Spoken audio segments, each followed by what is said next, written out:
ആ നന്ദിനി, ഇത് രാഹുലേട്ടൻ.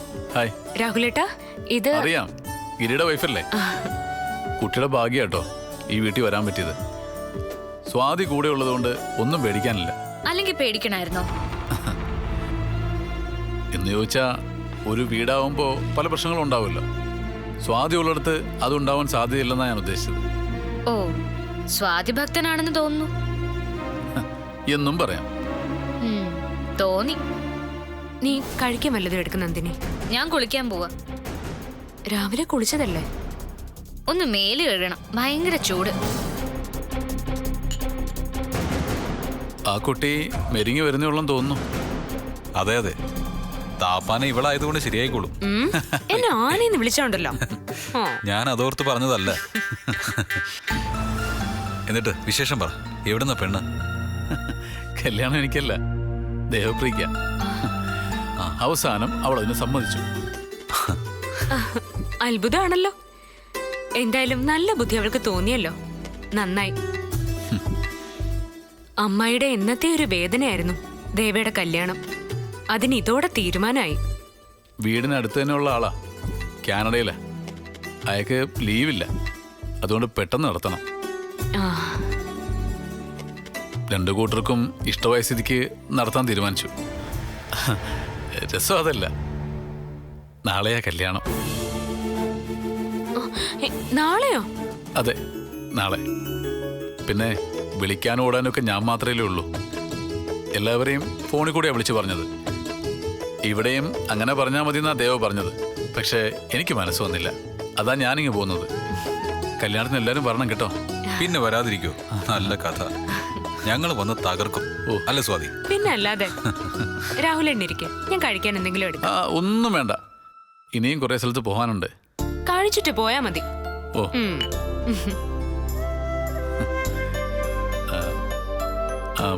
പിന്നെ കെട്ട അമ്പലത്തിൽ വെച്ചാ, കുടുംബസമേതം അങ്ങ് വന്നേക്കണം. പിന്നെ സദ്യയും മറ്റേർപ്പാടും ഒക്കെ അടുത്തൊരു ഹോട്ടലിൽ വെച്ചാ. നന്നായി നടത്തണമെന്നാ മനസ്സിലെ. നടക്കുമെന്നറിയില്ല. നടക്കും. രാഹുൽ ധൈര്യമായിട്ടിരിക്കെ, എല്ലാം ഭംഗിയായിട്ട് തന്നെ നടക്കും.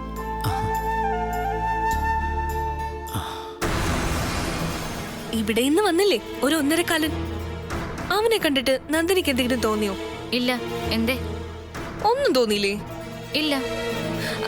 അവന്റെ രീതികളൊക്കെ നന്ദിനിക്ക് ഇഷ്ടമായോ? രീതികളെന്ന് വെച്ചാ? നന്ദിനി ഒരു പാവ, അതൊന്നും മനസ്സിലാവാത്ത. സ്വാതി അവനും കൂടെ നന്ദിനിയും ഗിരിയെ അപമാനിച്ചു. എന്നിട്ട് നന്ദിനിക്ക് മനസ്സിലായില്ലേ? കഷ്ടം. എനിക്ക് എങ്ങനെ അപമാനിച്ചു? അവൻ എന്തിനാ വന്നേ? കല്യാണം വിളിക്കാൻ. എന്തിനു വിളിച്ചോ? വിളിച്ചില്ലേ? അവളെ വിളിച്ചു. നിന്നെ വിളിച്ചോ? എന്നെ ഇല്ല, വിളിച്ചില്ല. അല്ല, അങ്ങനെ പ്രത്യേകം വിളിക്കേണ്ട ആവശ്യമുണ്ടോ? ആവശ്യമുണ്ട്.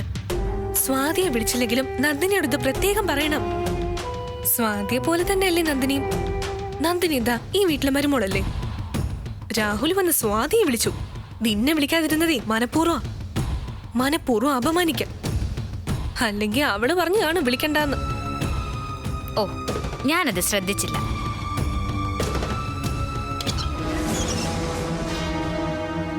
ശ്രദ്ധിക്കില്ലല്ലോ, ശ്രദ്ധിക്കരുതല്ലോ. അതിനാണല്ലോ നന്ദിനിയെ പോലൊരു പെണ്ണിനെ ഇങ്ങോട്ട് കല്യാണം കഴിച്ചോണ്ട് വന്നത്. നന്ദിനിയുടെ സ്ഥാനത്തെ വേദ എങ്ങാനും ആയിരിക്കണമായിരുന്നു. ഇങ്ങനെയുള്ള ഇൻസൾട്ടൊന്നും വേദ സഹിക്കില്ല. അപ്പൊ തന്നെ വേണ്ട മറുപടി അവള് കൊടുക്കും.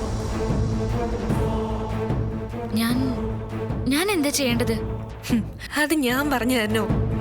വലിഞ്ഞു കയറി വന്നതൊന്നും അല്ല നീ. നിനക്ക് കിട്ടേണ്ട സ്ഥാനവും മാനവും നിനക്ക് കിട്ടണം. കരയുന്ന കുഞ്ഞിനെ പാലുള്ളെന്ന് കേട്ടിട്ടില്ലേ? നിന്റെ അവകാശങ്ങള് നീ തന്നെ സമരം ചെയ്ത് വാങ്ങണം. കരയുന്ന കുഞ്ഞിനെ പാലുള്ളെന്ന് കേട്ടിട്ടില്ലേ? നിന്റെ അവകാശങ്ങള് നീ തന്നെ സമരം ചെയ്ത് വാങ്ങണം. ഈ കാര്യത്തിൽ ഞാൻ എന്താ ചെയ്യേണ്ടത്? അവളെ കൊണ്ട് മാപ്പ് പറയിപ്പിക്കാൻ പറ്റൂ? പറ്റും, പറ്റണം.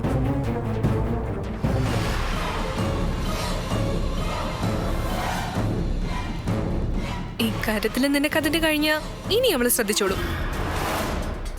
ഇങ്ങനൊക്കെ അപമാനിച്ച് നിന്റെ ശക്തി അവൾ അളക്കുക. പ്രതികരിച്ചില്ലെങ്കിൽ നിനക്ക് തന്നെ അതിന്റെ കേട്. ഞാൻ ശ്രമിക്കാം. ശ്രമിച്ചാ പോരാ, നടക്കണം. ഇവിടെ തോറ്റാ ഇനി എന്നും തോക്കാനായിരിക്കും നിന്റെ വിധി. എനിക്ക് നിന്നോടുള്ള ഇഷ്ടം കൊണ്ടാ പറയുന്നത്. വേദയ്ക്ക് വന്ന ഗതികേട് നിനക്കൊരിക്കലും വരരുത്.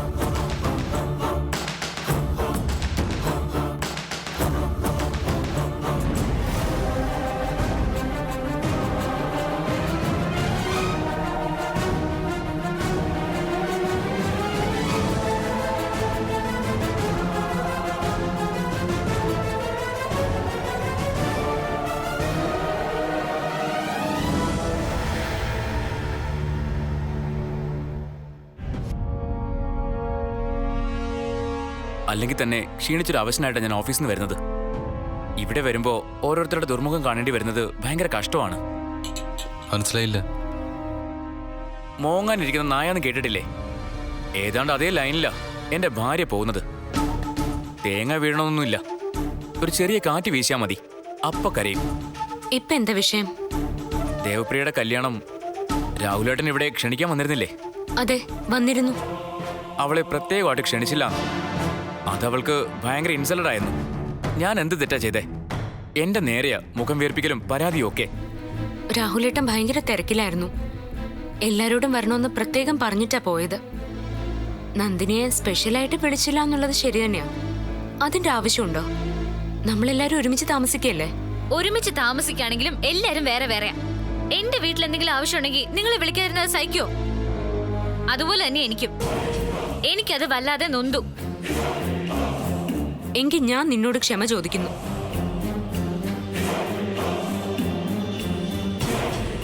ഏട്ടത്തി എന്തിനാ ക്ഷമ ചോദിക്കുന്നത്? ഏട്ടത്തി അതിന് തെറ്റൊന്നും ചെയ്തിട്ടില്ലല്ലോ. ചെയ്തില്ലേ? ക്ഷണിക്കാൻ വന്ന ആള് മറന്നാലും അത് ഓർമ്മിപ്പിക്കേണ്ടതാരാ?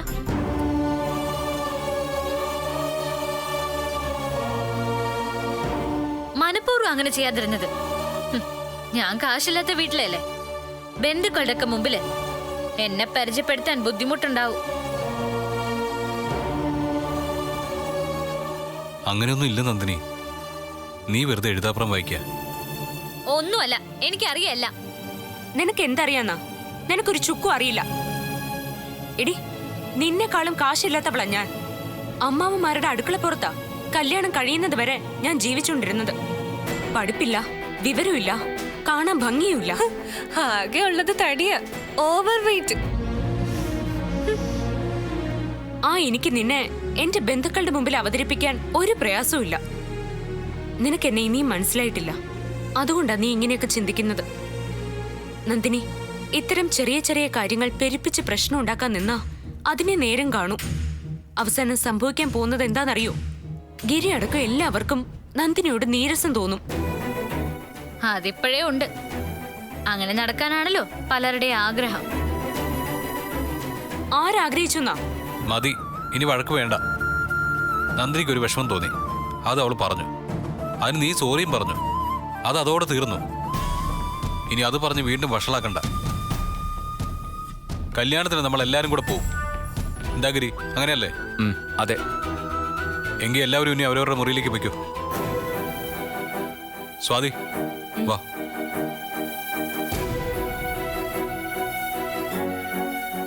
ദേ, ഇപ്പോഴും തോറ്റത് നീ തന്നെയാ. ഒരു ഉഴപ്പൻ സോറി പറഞ്ഞ തീരുന്ന പ്രശ്നമാണോ അത്? ഇതിനുള്ള തിരിച്ചടി ഞാൻ കൊടുത്തോളാം. ചെയ്യേണ്ടത് എന്താണെന്ന് എനിക്കറിയാം.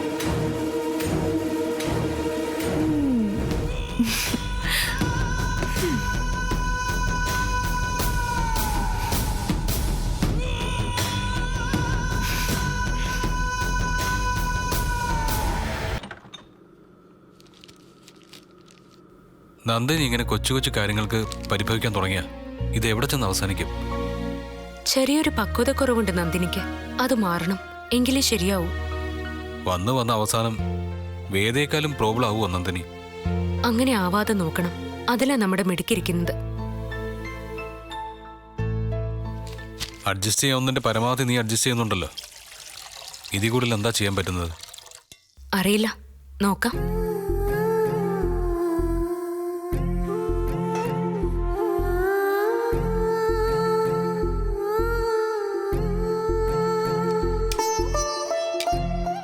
കല്യാണാലോചന വന്നപ്പോഴേ ഞാൻ പറഞ്ഞതാ ഇത് വേണ്ടാന്ന്. കേട്ടില്ല. പെൺകുട്ടി നല്ലതാണെന്ന് നീ പറഞ്ഞു. ഇപ്പൊ എന്തായി? തൊട്ടതിനും പിടിച്ചതിനും ഒക്കെ പരാതിയും കണ്ണീരും. അന്നത്തെ നന്ദിനിയുടെ പെരുമാറ്റം കണ്ടപ്പോ പാവമെന്നാ ഞാൻ വിചാരിച്ചത്. നമുക്കൊരാളുടെ ഉള്ളു തുറന്നു നോക്കാനൊന്നും പറ്റില്ലല്ലോ. ഗൗരി നല്ല കളി കളിക്കുന്നുണ്ട്. അവളുടെ ഏഷണികളാ പലപ്പോഴും പ്രശ്നങ്ങൾ ഉണ്ടാക്കുന്നത്. അതുകൊണ്ടാ ഞാൻ അവളെ പറഞ്ഞു വിടാൻ നോക്കിയത്. അപ്പോ അവക്ക് പോവാൻ വയ്യ.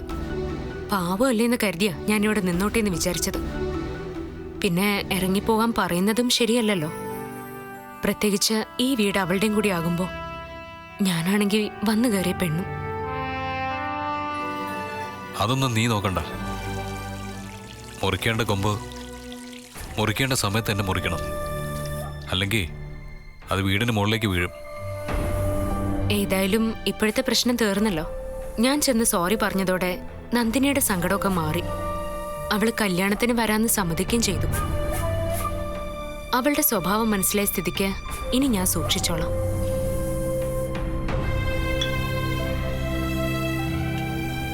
കല്യാണത്തിന് ഞാൻ വരണോ? പിന്നെ വേണ്ടേ? ബന്ധുക്കളായിട്ട് നമ്മൾ മാത്രമല്ലേ ഉള്ളൂ. രാഹുലേട്ടൻ ഒറ്റയ്ക്ക് നിന്ന് നടത്തുന്ന കല്യാണം.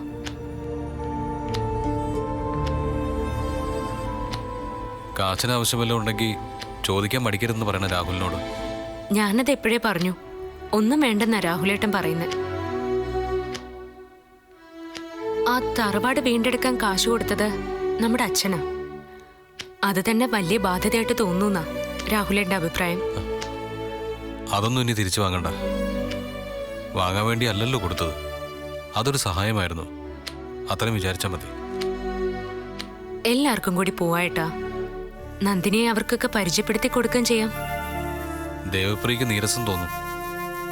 അവൾ ആഗ്രഹിച്ച കസേരയാ ഗിരിയുടെ ഭാര്യാസ്ഥാനം. അവിടെയാ നന്ദിനി കയറിയിരിക്കുന്നത്. ഇപ്പൊ അങ്ങനെയൊന്നും തോന്നാൻ സാധ്യതയില്ല. കാരണം അവളുടെ കല്യാണം നടക്കുമല്ലേ. പഴയ സ്വപ്നങ്ങളും ആഗ്രഹങ്ങളും ഒക്കെ കല്യാണം വരെയല്ലേ ഉള്ളൂ. അത് കഴിഞ്ഞ പുതിയ ജീവിതമല്ലേ. മറക്കേണ്ടത് മറക്കുകയും ഓർമ്മിക്കേണ്ടത് മാത്രം ഓർമ്മിക്കുകയും ചെയ്യേണ്ട ജീവിതം.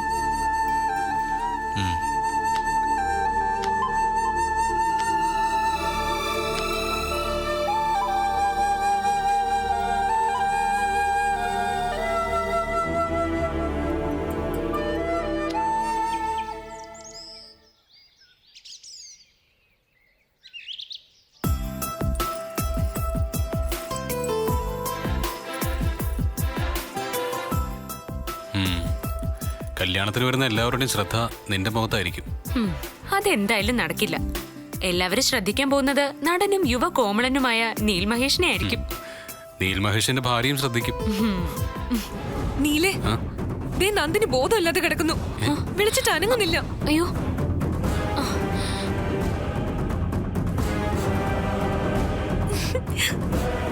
പണിയേറ്റ്. നന്ദിനി, നന്ദിനി, ഏയ് നന്ദിനി.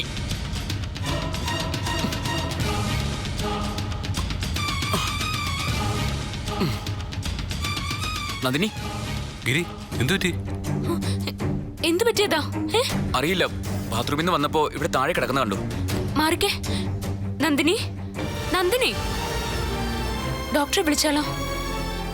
ഇങ്ങോട്ട് വിളിക്കുന്നതിനേക്കാളും നല്ലത് അങ്ങോട്ട് കൊണ്ടുപോകുന്നതാ. ഇനി സീരിയസ് ആണെങ്കിലോ? കൊണ്ടുപോവാം. നീലെ, നിങ്ങൾ കല്യാണത്തിന് പൊയ്ക്കോ. ഞാൻ ഇവിടെയും കൊണ്ട് ആശുപത്രിയിൽ പോവാം. നീ ഒറ്റയ്ക്കോ? അത് വേണ്ട, ഞങ്ങളും വരാം.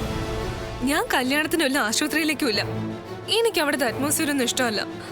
മരുന്നിന്റെ മണം അടിച്ച് എനിക്ക് അപ്പ തല ഇറങ്ങും. പിടിക്ക, പതുക്കെ, വേഗം വാ. സൂക്ഷിച്ച്.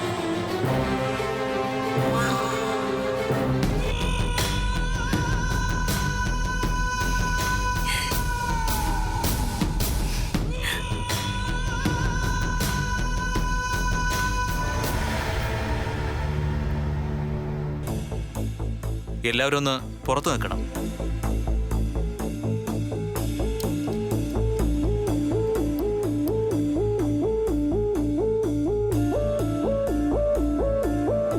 സമയം ഇപ്പൊ തന്നെ ഒരുപാട് വൈകി.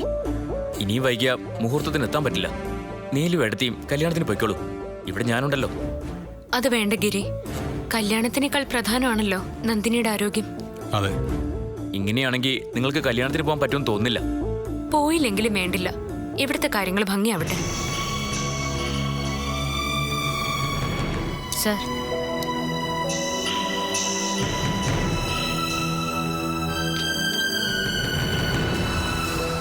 നന്ദിനി, നന്ദിനി,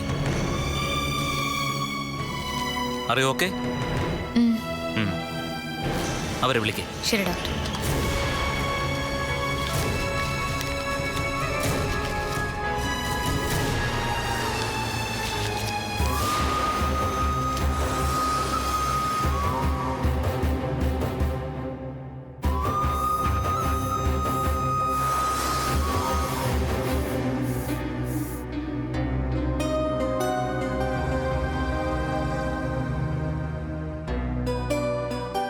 ഒരു കുഴപ്പമില്ല. BP നോർമലാ. ബ്ലഡ് റാൻഡം ആണോ ചെക്ക് ചെയ്തു, അതും കുഴപ്പമില്ല. പിന്നെ എന്തുകൊണ്ട് ഇങ്ങനെ സംഭവിച്ചെന്നാണ് ഞാൻ ചിന്തിക്കുന്നത്. ഇനി വല്ലതും കണ്ട് പേടിച്ചിട്ടാണോ നന്ദിനി ബോധം കെട്ടത്? അല്ല, ചില കേസിൽ അങ്ങനെ സംഭവിക്കാറുണ്ട്. അറിയില്ല ഡോക്ടർ. പെട്ടെന്നൊരു മിന്നൽ പോലെ തോന്നി തലയ്ക്കുള്ളില്, പിന്നൊന്നും ഓർമ്മയില്ല. ഇനി ഇതുപോലെ വന്നാൽ ഡീറ്റെയിൽ ആയിട്ടൊരു ചെക്കപ്പ് നടത്തണം. ഇനി ഇതുപോലൊന്നും വരില്ല ഡോക്ടർ. അതെങ്ങനെ കുട്ടിക്കറിയാം? എനിക്കറിയാം. ഞങ്ങളുടെ കുടുംബത്തില് ഇനി അടുത്ത കാലത്തൊന്നും ഒരു കല്യാണവും ഇല്ല.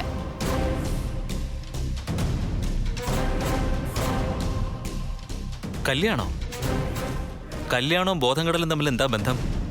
ബന്ധമുണ്ട്. അത് പറഞ്ഞ ഡോക്ടർക്ക് മനസ്സിലാവില്ല.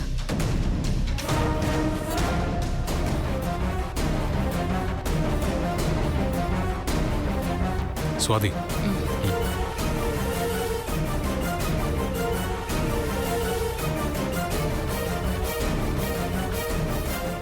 നമുക്ക് വേണമെങ്കിൽ ഇപ്പൊ പോവാം. എന്തിന്? മണി 3 കഴിഞ്ഞു. കല്യാണം കഴിഞ്ഞ് എല്ലാവരും പിരിഞ്ഞു കാണും. ഇനി പോയിട്ട് ഒരു കാര്യവുമില്ല. അവള് മനഃപൂർവ്വം ബോധം കേട്ടതാണെന്നാണോ നീ പറയുന്നത്? അതെ. ഈ കല്യാണത്തിന് ആരും പോവരുത്. അവൾക്കറിയാം ഇന്നത്തെ ദിവസം ഇങ്ങനെ എന്തെങ്കിലും കാണിച്ചാ നമ്മൾ ആരും പോവില്ലെന്ന്. അവളുടെ വാശി ജയിച്ചു. ആ, ജയിക്കട്ടെ. എല്ലാവർക്കും എന്നെ തോൽപ്പിക്കണമെന്നാണല്ലോ. അത് നടക്കട്ടെ.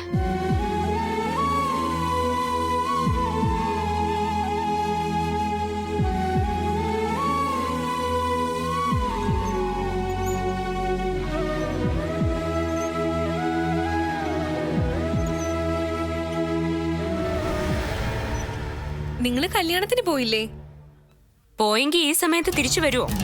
ഓ, അത് ശരിയാണല്ലോ. ആശുപത്രിയിൽ സമയം കുറെ എടുത്തു കാണുമല്ലേ? എന്നിട്ട് എന്ത് പറഞ്ഞു ഡോക്ടർ? കുഴപ്പമൊന്നുമില്ലല്ലോ. രോഗിയോട് തന്നെ ചോദിച്ചു നോക്ക്. ആശുപത്രിയിൽ എത്തിയതും അസുഖം മാറി. ഒരു ഗുളിക പോലും കൊടുക്കേണ്ടി വന്നില്ല. അതെന്താ അസുഖ? അതൊരു അസുഖമാണ്. സ്ത്രീകൾക്ക് മാത്രം വരുന്ന ഒരു പ്രത്യേക അസുഖമാണെന്നാ ഡോക്ടർ പറഞ്ഞത്. അതിനെ മരുന്നില്ല. ഓ, അപ്പൊ സൂക്ഷിക്കണമല്ലോ. അല്ല, ഇനി വന്നാ എന്ത് ചെയ്യും? ഇനി വന്നാ ചെയ്യേണ്ടത് എന്താന്ന് എനിക്കറിയാം. ഞാനത് ഡോക്ടറെ അടുത്ത് ചോദിച്ച് മനസ്സിലാക്കിയിട്ടുണ്ട്. ഇവൾക്ക് അസുഖമൊന്നും ഉണ്ടായിരുന്നില്ല. മനഃപൂർവ്വം ബോധക്കേട് അഭിനയിച്ചതാ. എന്തിന്? അതിന്റെ കാരണം ഇവൾക്കറിയാം, ഞങ്ങൾക്കും അറിയാം.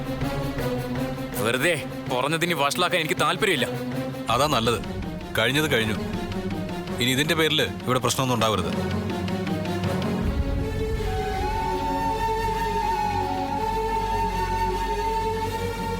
ഞാൻ പറ്റിച്ചതാണെന്നാണോ നിങ്ങൾ പറയുന്നത്? നീ പറ്റിക്കേ? നീ പാവല്ലേ? ശരിക്കും നീ ബോധം കെട്ട് വീണത് തന്നെ. കല്യാണത്തിന്റെ മുഹൂർത്ത സമയം കഴിഞ്ഞപ്പോ അത് മാറുകയും ചെയ്തു. കണ്ടോ എന്നെ കുത്തി സംസാരിക്കുന്നത്. എന്റെ നന്ദിനി, നീ കഴിക്കുന്ന പോലെ ഞാൻ ഉണ്ണുന്നതും ചോറ് തന്നെയാ. അതുകൊണ്ട് സങ്കടമൊന്നും അഭിനയിക്കണ്ട. പിന്നെ കുത്തി സംസാരിക്കുന്നു പറഞ്ഞത് വാക്കുകൊണ്ടല്ല, ഞാൻ കുത്താറ് കൈകൊണ്ടാ. വേണമെങ്കിൽ ഞാൻ ഇപ്പൊ ഒരു സാമ്പിൾ കാണിച്ചു തരാം. കണ്ടോ? ഇതേപോലെ സ്വരം വരും. അതൊന്നും നമുക്കിടയിൽ വേണ്ട. ബോധം കെട്ട് വീണതല്ലേ? നല്ല വിശപ്പ് കാണും. വല്ലതും കഴിച്ചിട്ട് പോയി കിടന്ന് ഉറങ്ങാൻ നോക്ക്. മേലിൽ ഇങ്ങനെ ഒന്നും ചെയ്യരുത്. കുറച്ചും കൂടി മാന്യമായ പെരുമാറ്റ നന്ദിനിയിൽ നിന്ന് ഞാൻ പ്രതീക്ഷിക്കുന്നത്.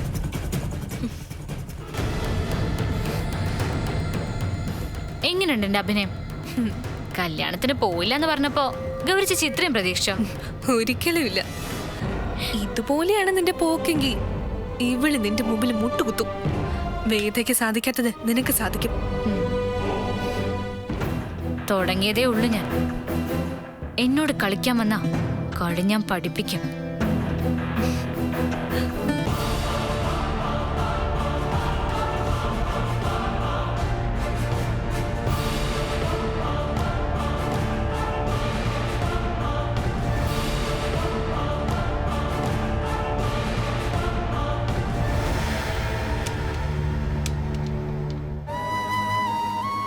വരാതിരുന്നത് എന്തുകൊണ്ടാണെന്ന് ഞാൻ ചോദിക്കുന്നില്ല. തക്കതായ കാരണമില്ലാതെ നിങ്ങളങ്ങനെ ചെയ്യില്ലെന്ന് എനിക്കറിയാം. നിങ്ങൾ വരാഞ്ഞുകൊണ്ട് ദേവപ്രിയ സങ്കടപ്പെടുകയല്ല, സത്യം പറഞ്ഞാൽ സന്തോഷിക്കുകയാണ് ചെയ്തത്. പക്ഷേ ഞാൻ തനിച്ചായ പോലെ തോന്നി. രാഹുൽ, വരാൻ വേണ്ടി ഇറങ്ങിയതാ ഞങ്ങള്. ആ സമയത്താ നന്ദിനിക്ക് പിന്നെ ആശുപത്രി പോകേണ്ടി വന്നു. നന്ദിനി, പണ്ട് വേദ, ഇപ്പൊ നന്ദിനി. പേര് മാത്രമേ മാറുന്നുള്ളൂ, ബാക്കിയെല്ലാം അതുപോലെ തന്നെ അല്ലേ? ഞാനെങ്ങനെ മനസ്സിലാക്കിയെന്നായിരിക്കും വിചാരിക്കുന്നത്. നിങ്ങളുടെ രണ്ടുപേരുടെ മുഖഭാവം അത് വിളിച്ചു പറയുന്നുണ്ട്.